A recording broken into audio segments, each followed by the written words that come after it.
control y expectativas de la bolsa en los precios de café. El primero en hablar va a ser Albert Scala, que hablará sobre el entorno actual del café en los mercados, volatilidad, clima, riesgos y oportunidades. Gracias, Alberto.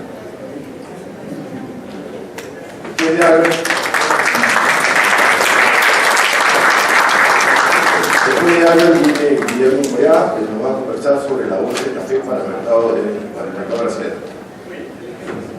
Perfecto, Tony. Muchas gracias. Muy buenas tardes de nuevo. Tenemos mucha información, poco tiempo y no quiero que me saquen tarjeta amarilla o tarjeta roja y después no me inviten el año próximo. Entonces vamos a ir un poquito rápido. Ok, ayer hablamos de cacao, que significa la bolsa de cacao, el centro de la valorización, igual que café. Y mencionamos que café, cacao y azúcar realmente son los primos de la bolsa. Esto es lo que vemos.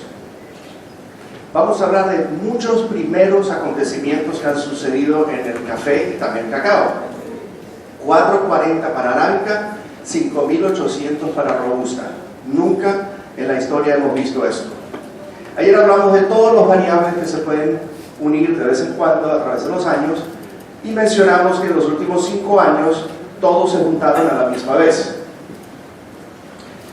Arábica. El precio máximo anterior fue de $3.40 en 1975 con la helada negra en Brasil. Esta vez lo reventamos esos récords. Muchos hablan sobre la parte que debería hacer influencia la tasa de interés. Entonces, si el café en 1975 estaba en $3.40, hoy, ajustado por la inflación, debería estar en $18 la libra. Eso siempre se habla, se menciona, se cuestiona. Hay otra de esas reglas que no están escritas que dice: todo lo que sale del suelo no lleva esa regla del precio ajustado a la inflación. Entonces dice, ¿pero qué sucede? Un BMW en el año 72 valía $4.000, hoy vale $70.000. Entonces, ¿por qué ese sí se afecta y el café no? Si vemos el petróleo, estamos más o menos al mismo precio de hace 30 años. Si vemos el trigo, estamos al mismo precio. Si vemos el maíz, está más barato que hace 30 años. Todo lo que sale del suelo no se aplica esa ley del ajuste por la inflación. Pero ¿qué es lo que sí se ajusta? La taza de café. Hace 30 años, cuando íbamos a comprar una taza de café en una cafetería, ¿costaba cuánto? Hoy vas a comprar una taza de café, vale $5, 7 euros, cuando hace 30 años valía 1. Entonces el producto final sí se aplica esa regla del ajuste por base de la inflación. Pero si vemos el BMW, el caucho está más barato que en 1973. Si vemos el metal, está casi más barato. Si vemos el plástico, mucho más económico. Entonces, por producto de materia prima no sigue la regla. Producto terminado, como la tacita de café en Starbucks, sí sale bastante cariñosa. Y aquí tenemos el robusta. La primera parte de la subida de la arábica fue por problemas de arábica. Tuvimos la sequía de 2021, tuvimos la triple helada de julio de 2021, pero la segunda parte nos jaló el robusta. Y fue por los problemas de Vietnam y de Indonesia, que se desplomó. Ayer me hicieron una pregunta, Lucho, creo que me lo hiciste tú, que ¿por qué los diferenciales se dispararon y el mercado se disparó? Lo que sucedió fue que el producto de robusta se desplomó y se puso casi al mismo nivel de precio que la arábica. Entonces era casi más conveniente comprar arábica y no robusta.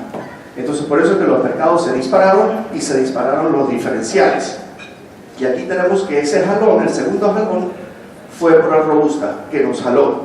Estamos en un mercado, en una canasta de producto. Arábica, robusta. Cuando uno jala toda la masa crítica.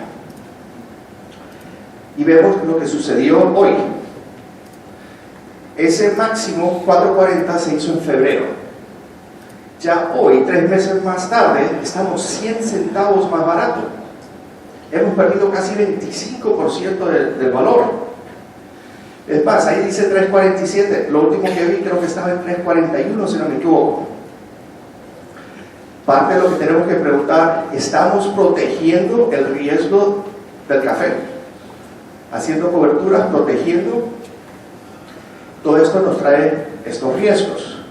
Y es por eso que se fundó la Bolsa de Café, fundada por operadores comerciales como ustedes, para el beneficio de operadores comerciales como ustedes, 143 años después todavía. ¿Y qué es lo que trae esta condición? Vamos a hablar de muchos primeros acontecimientos. Un mercado invertido, esto trae muchos problemas. Es bueno para el productor para vender mi producto hoy, y el producto de mañana lo estoy vendiendo casi a la mitad.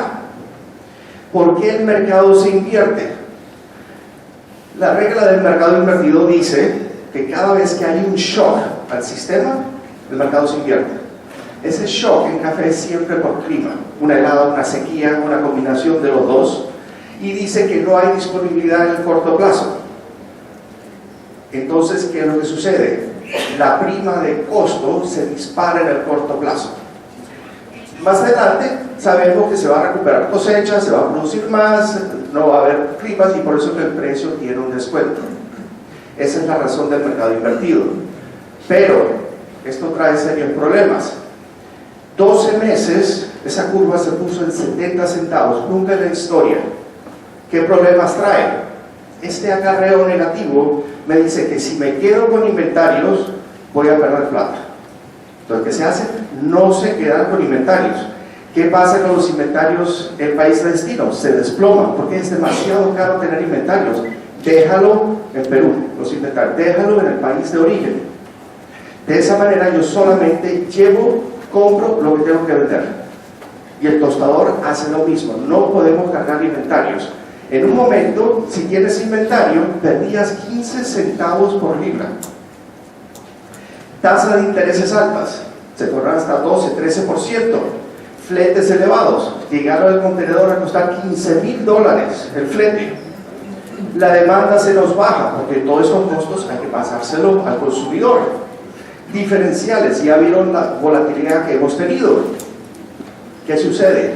Flujo de caja se va al suelo. Otro problema, los últimos 5 años hemos tenido la mayor cantidad de quiebras de la historia del café. Cerca de 10 empresas se fueron al suelo. Si contabilizamos cuánto fue la pérdida total, asciende a más de $1.300 millones que perdieron los bancos. Entonces, ¿qué sucede cuando hay estas pérdidas?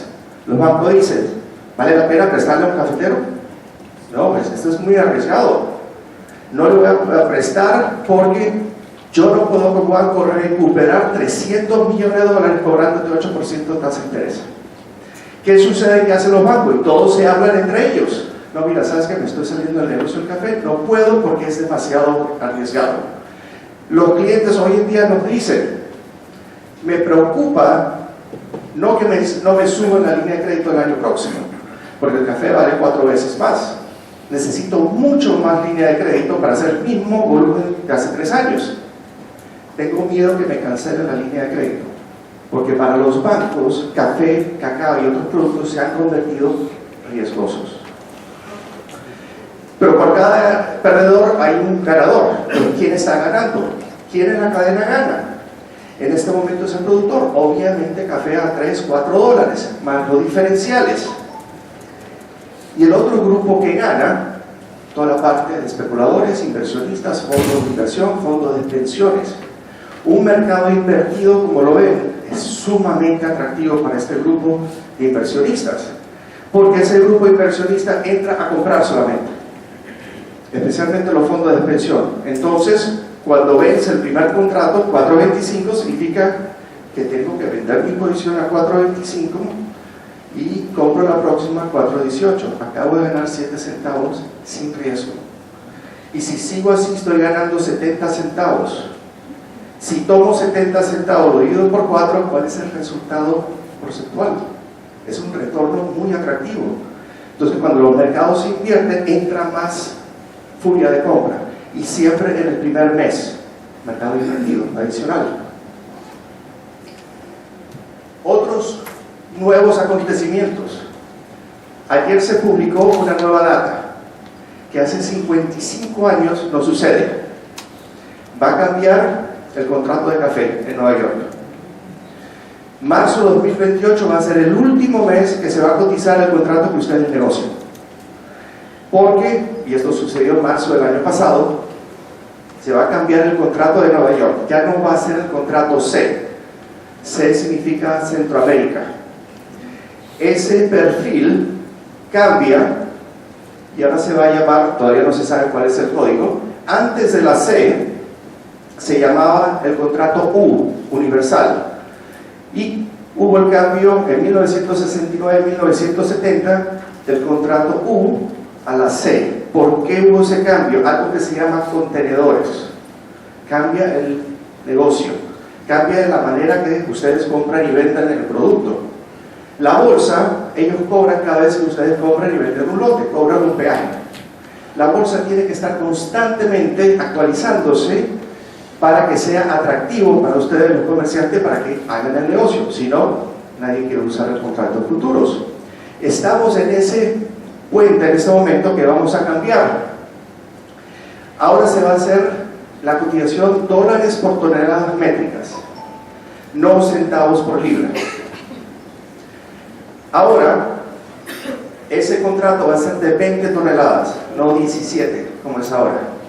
Y la razón es porque están saliendo estos nuevos sistemas de empaques. Para nosotros es el Big Bag, el Super Size, que es de 1 tonelada. En un contenedor caben 20 Big Bags. Es por eso. Y la razón que es dólares por tonelada y 20 es por el arbitraje Robusta y Nueva York. Porque hoy en día Arábica es 53% del volumen, Robusta es 47%, son casi a la par. Y hay algo que se llama arbitrajes. Nosotros, de la casa comisionista, queríamos 10 y 10, contratos de 10. Las casas comerciales de físico querían contratos de 20, más que todo porque no querían pagar comisiones. Nosotros queríamos que sí pagaran comisiones. Ese va a ser el nuevo cambio. El último contrato del C es marzo de 2028 y después entrará este nuevo contrato que se anunciará en el último trimestre los detalles, pero es 20 toneladas, es dólares por tonelada métrica. Igual que cacao, tenemos los 3 variables de ingredientes, la volatilidad. Para café, idéntico que cacao, empieza octubre de 2019, pero a café no le pega hasta octubre de 2020, que esa niña llega al campo brasileño y empieza la primera subida de precios el primer semestre de 2021. Llega julio de 2021, triple helada, 5 millones de sacos los borramos del Parque Cafetero de Brasil. La única razón que no fueron 10 millones fue porque cada helada era encima del mismo sitio. Entonces la primera helada quemó, la segunda quemó lo que estaba quemado, la tercera quema lo que estaba ya sobrequemado. Por eso, si fuese una helada como 1994, hubiese sido 12 millones de sacos de pérdidas. Fue la razón. Y igual que el cacao, esa niña al final se le disparan las temperaturas, se le baja el agua, inmediatamente entra el niño, destrozando el resto. Precio del cacao sube en 500% y café, ya saben lo que sucedió. La misma gráfica de ayer. Ahora los pega Vietnam e Indonesia, full, seco y calor, pero también pega Centroamérica, que no se habla, nadie habla de Centroamérica o de Colombia. Nosotros lo vimos porque a los palmeros en Centroamérica les pegó durísimo el trimestre del 2024, el primer trimestre. La producción de palma en Guatemala se bajó 40%, todo a causa de esto. Y ahí tenemos el cacao. Pero para café, el junio pasado estábamos en el campo y eso parecían unos jardines de belleza. Y con nuestros agrónomos dijimos, si esto va bien, Brasil hoy cosecha 73 millones de sacos. Pero dos cosas no podían pasar. No podíamos tener una helada y no podíamos tener una sequía. ¿Y qué pasó? Las dos cosas. nos pegó una helada, no solamente fuera del invierno, nos pegó en primavera una helada, que antes de 1962 nunca tuvimos, y después 145 días sin lluvia. Y se esperaba que una niña leve trajera temperaturas más bajas y mucha agua, lo que daba ese 73 millones de sacos para ahora. Pero ¿qué sucedió? Y estas son, cuando nosotros compartimos fotos, solamente son de nuestros agrónomos. No se necesita ser un agrónomo para saber qué está pasando aquí, o si esto puede tener un potencial de cosecha récord. Algunas fincas mejores que otras, pero esto no es un récord cosecha. Y ahora estamos en febrero. ¿Por qué en febrero se fue a $4.40?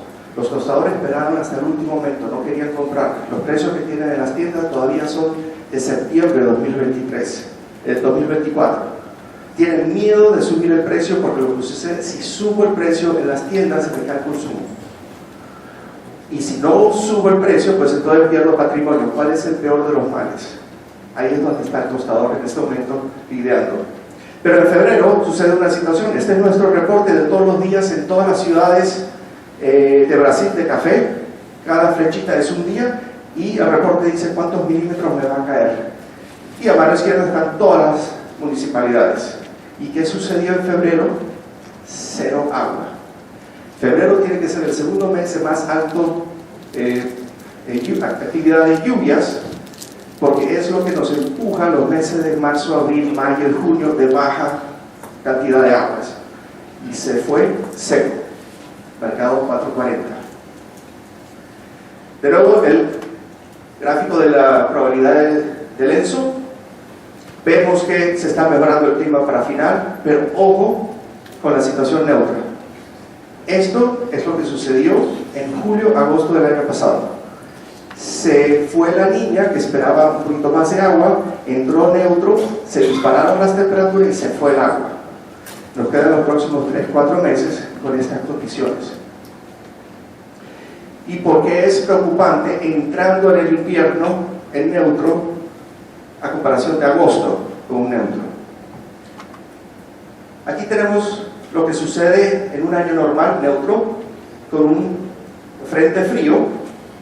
Las corrientes subtropicales se van más este-noreste, suben, mientras que el aire tropical lo frena. Si ese aire tropical se debilita, suben las probabilidades de helada. Ojo, no dije que va a haber helada. Suben las probabilidades de las variantes que causan una helada. Esto es lo que hay que cuidar. Una helada es bueno porque trae precios más altos. Hoy en día una helada sería lo más crítico para nuestro mundo del café. Quebrarían otra docena de empresas. Y eso en la cadena comercial a largo plazo no lo podemos permitir. Macros. Volatilidad en los fletes marítimos. Esta volatilidad es grave porque sube el precio final al consumidor. Y estamos viendo lo que está sucediendo con los fletes marítimos. Ahora están subiendo un poco. No se ve muy bien el gráfico, pero hay que estudiar otro tema: el flujo del dinero. Estos mercados están llenos de dinero de inversionistas. Ese inversionista, como todos ustedes, buscan dónde colocar la plata. ¿Qué me da mejor retorno? Entonces nosotros estudiamos porque de todo el dinero que entra en estos fondos de inversión, fondos de pensiones, 6%, no se puede ver muy bien ahí, es los productos suaves. Estos productos es café, cacao, azúcar, algodón y jugo de naranja. Entonces, no se ve bien la proyección, pero en este flujo de dinero, si estudiamos un año, me dice que si invierto en materias primas, me da 16% de retorno anual. ¿Te interesa? Obvio, entra plata. Puedo seguir energías, 15%, puedo seguir metales industriales, 14%, metales preciosos, 37%. ¿Te interesa invertir en 37%? Mercado invertido, entra la plata. Nos vamos a café, O a los suaves, ahí no se ve, pero dice 26,9%. Si yo no sé nada de café o cacao y estoy leyendo las noticias en un domingo, trabajando en mi portafolio a ver qué hago con mis inversiones, y veo que este producto me regresa 27% de retorno, ya de una mañana llamo para que poner plata ahí, entra plata, ese gerente tiene que comprar café, azúcar, cacao, jugo de naranja. 27% del retorno no te lo da ningún otro producto. Eso es lo que atrae este mundo. Y si vemos la cantidad de plata, 22.000 millones de dólares. Esto es masivo. Entonces tenemos todos como operadores de café seguir qué está pasando, dónde va la plata. Pero hay otros productos que pierden. Ahí dice que bajaron 6% todo lo que es granos, oleaginosas, cereales. ¿Por qué? Porque esta gente también está midiendo demanda y oferta. Cuánto se produce, cuánto se consume, cuánto sobra de inventarios. Y en todo este grupo de cereales y oleaginosas tenemos una sobreproducción. Todos estos fondos saben exactamente dónde está la situación fundamental. Tenemos que entender qué es lo que hace toda esta gente entrar y salir. Y esto salió en febrero, el 440, en Bloomberg, la revista más importante, que es lo que dice: el dinero caliente en las materias primas está apostando a los trópicos, nosotros. Eso prende y pone más gasolina al fuego. Y ahora tenemos aranceles. Y ahora vamos a empezar a hacer arbitrajes de aranceles. Tenemos Vietnam, 46%, el mayor productor de robustas. Indonesia, otro gran productor, 32%. India, 27%. Y miren a Brasil, 10%. Y los otros 10%. ¿Qué pasa si Vietnam no se sienta a la mesa con Trump? Bueno, ese robusta que va a Estados Unidos va a entrar con 46%. No llevo ese robusta a Estados Unidos, me traigo el robusta de Brasil, que es 10%. Tenemos un arbitraje, entonces aquí vamos a empezar a operar arbitrajes. Entonces, miren a Nicaragua, 18%. No compro Nicaragua, compro Perú, porque está al 10%. Entonces vamos a empezar a negociar arbitrajes de aranceles. Y todo esto va a cambiar todo el flujo físico del café. Vean este gráfico. Este es el índice de todas las materias primas. Todas las materias primas puesto en este índice. 3 de abril, Donald Trump anuncia aranceles para todo el mundo, promedio del 10%. ¿Qué es lo que hacen los mercados? Se bajan 10%. Impresionante. Como que dice los mercados, bueno, hay un 10% para entrar al consumidor más grande del mundo, que lo empleamos, baja 10%. Entonces ya tenemos una fotografía que puede pasar en los 8 de julio. Si no se bajan los impuestos, si no se cancelan, vamos a ver cómo se comportan todas estas materias primas. Recordemos que aquí hay 327.000 millones de dólares metidos en todo esto. Esos accionistas de todas esas inversiones van a tomar una posición. Aquí tenemos arábica de estos 2 años. Se dispara a 4.40, todo el mundo a la último momento tostadores fijando en marzo. Tenemos la falta de agua en Brasil. Y de pronto el mercado se desploma, los mercados desaparecen, diferenciales se bajan. Entran los aranceles, café se baja 10%, 40 centavos, de unas, en 3 días. Entonces ya estamos aprendiendo cómo podrían comportarse estos aranceles. Y número 3, la cosecha. Y aquí es donde entra el desastre. Este gráfico dice la volatilidad en los estimados de Brasil todos los años.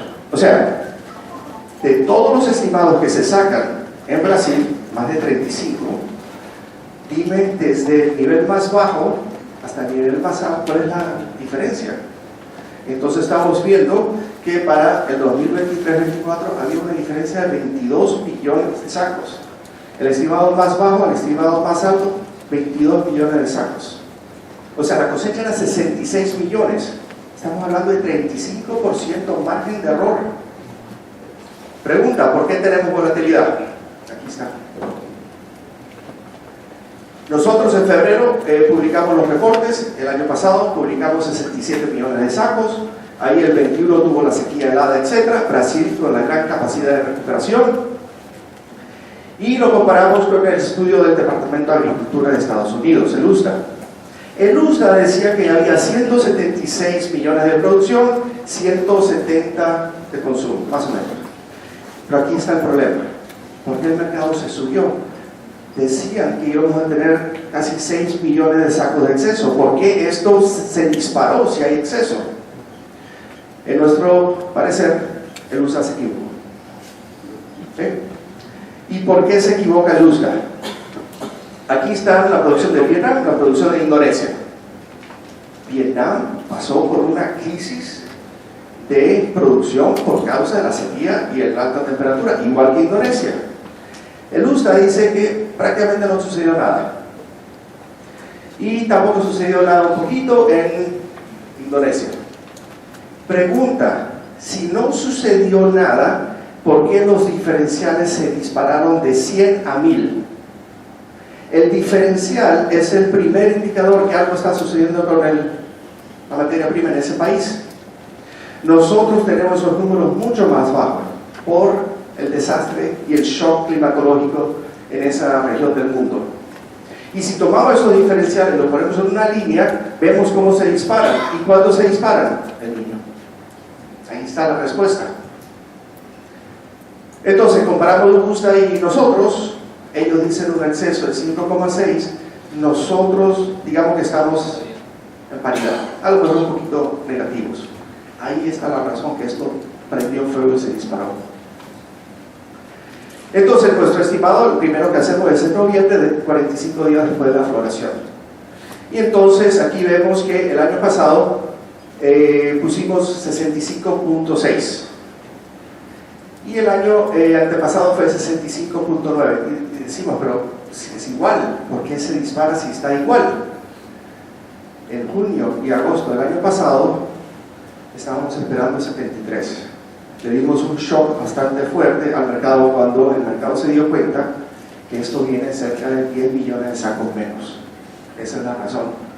Y ahora, el último reporte que hicimos lo bajamos otra vez a 64,5. ¿Por qué? Porque el rendimiento viene hacia abajo y en los próximos 2 meses vamos a seguir ajustando estos números, para arriba o para abajo, todavía depende del rendimiento. Y vamos a estar publicando varios estimados. ¿Por qué? Porque hay un problema de falta de información en el mercado del café, especialmente en Brasil, que es 36% de la cosecha global. Esta es la masa crítica. El próximo reporte va a ser agosto 1 con el número final de cosecha. Vean el consumo interno en Brasil. En marzo de este año comparado a marzo del año pasado se baja 5%. Miren abril, se baja 16%.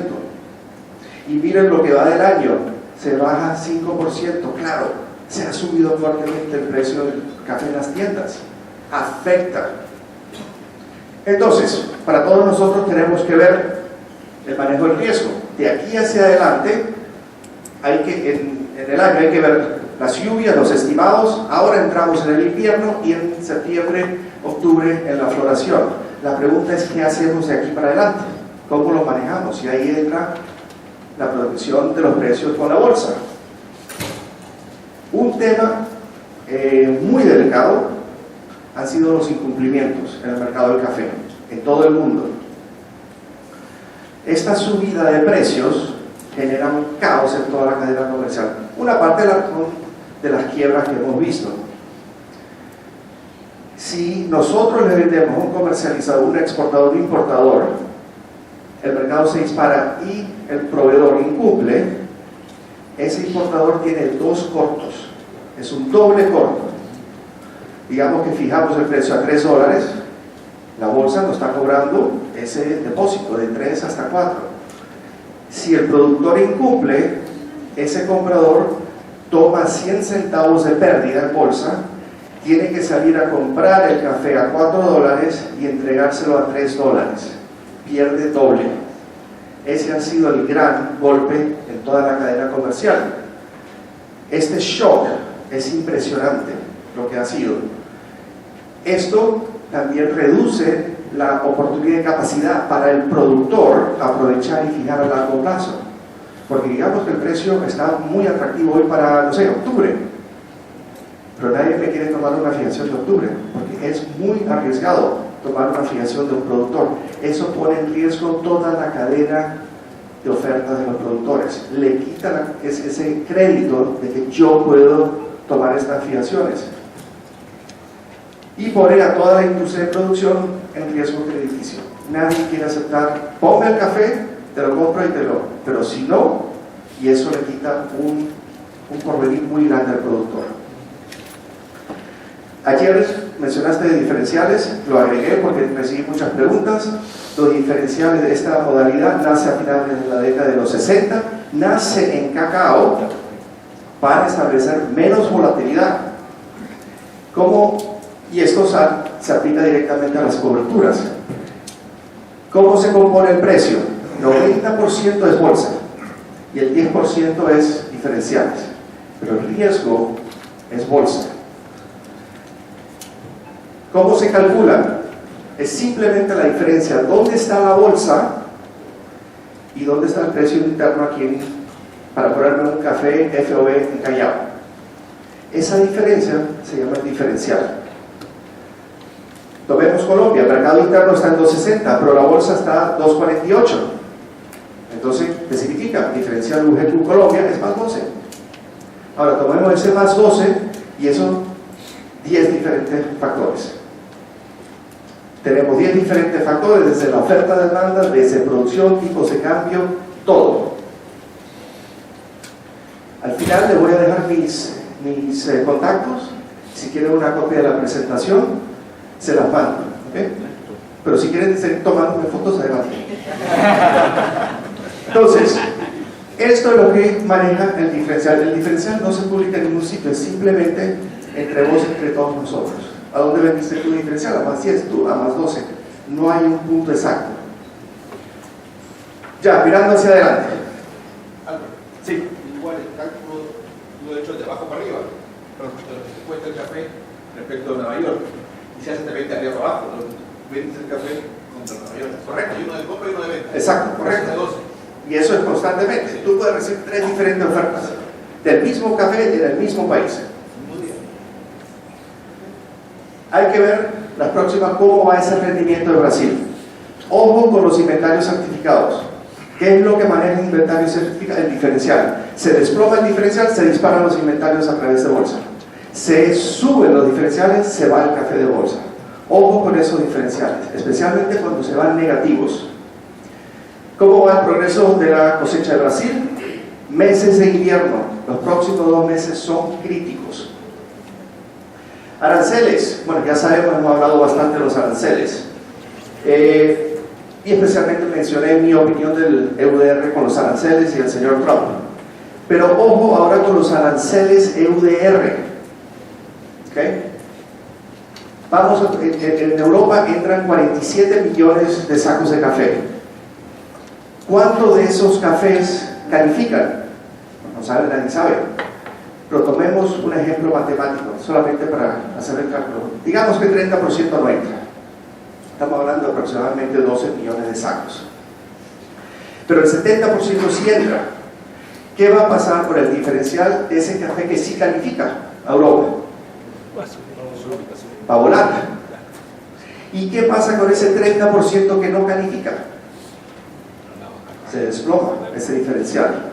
Entonces esos 12-13 millones de sacos que iban a ir a Europa, realmente yo no puedo buscar a alguien que me compre 12 millones de sacos de la noche a la mañana. ¿Qué pasa si el diferencial se desploma? ¿Qué haces con ese café? Lo entregas a bolsa, porque es el mejor comprador en ese momento. ¿Qué pasa si entregamos todo ese café a través de la bolsa? Los inventarios se disparan. Si los inventarios se disparan, ¿qué pasa con el precio del café? Se decae. Otro arbitraje, que esto viene en los próximos 6 meses. Fletes marítimos, lo hablamos ayer, todo el tema con los buques chinos. Eso va a cambiar de la manera que se cotizan, especialmente los buques a granel. Y como dijimos ayer, tenemos mucho tiempo, tenemos 3 meses, no hay apuro. Nuestro semáforo, para café. Escenario alcista. Dame que los inventarios certificados bajen, eliminamos aranceles, el PIB mundial se dispara, se reanuda la demanda, se acaban los problemas, logística empeora. Rango de precio 3.75, 4.25, le ponemos 25% de margen de confiabilidad. Ahora, el clima empeora, helada, sequías, $5 y para arriba. Margen de confianza, hay que preguntarle ahí arriba. Y realmente, estadísticamente, una probabilidad de helada está por menos del 5%. Pero hay que tenerle cuidado. Neutral, normalito, el PIB se estabiliza, demanda continúa, cosecha se recupera, pero lentamente, superable la producción, aranceles no se eliminan. Aquí vamos 3.75 hasta 2.90. Recuerden, el mercado ya se cayó 100 centavos. Ahora le ponemos 40%. Y un escenario bajista, la demanda se desploma. Altos precios, fuerte repunte, la cosecha mundial 25-26. Se desploman los diferenciales, se disparan los inventarios certificados y todas las producciones principales se disparan. 2.75 a 2.25 y acabamos de subir este porcentual a 35%. Hicimos un estudio, ya la última página, de 2.500 clientes comerciales en Stonex. Y les preguntamos, en tu objetivo de gestión de riesgo, coberturas, fijaciones, bolsa, todo, ¿cuál es el objetivo principal? Nosotros creíamos que era protección de precios catastrófico, competitiva. Miren cuál fue el que todo el mundo se tiró: proteger presupuestos. Si tengo el presupuesto, me da, fijo, cierro, elimino riesgos. Aquí tienen mis contactos, ahí tienen mi WhatsApp. Si quieren copia de las dos presentaciones, me whatsappean y con mucho gusto les comparto. De todas maneras, estas presentaciones son de propiedad de la Cámara, así que la tiene a disponibilidad para distribuirla. Muchísimas gracias.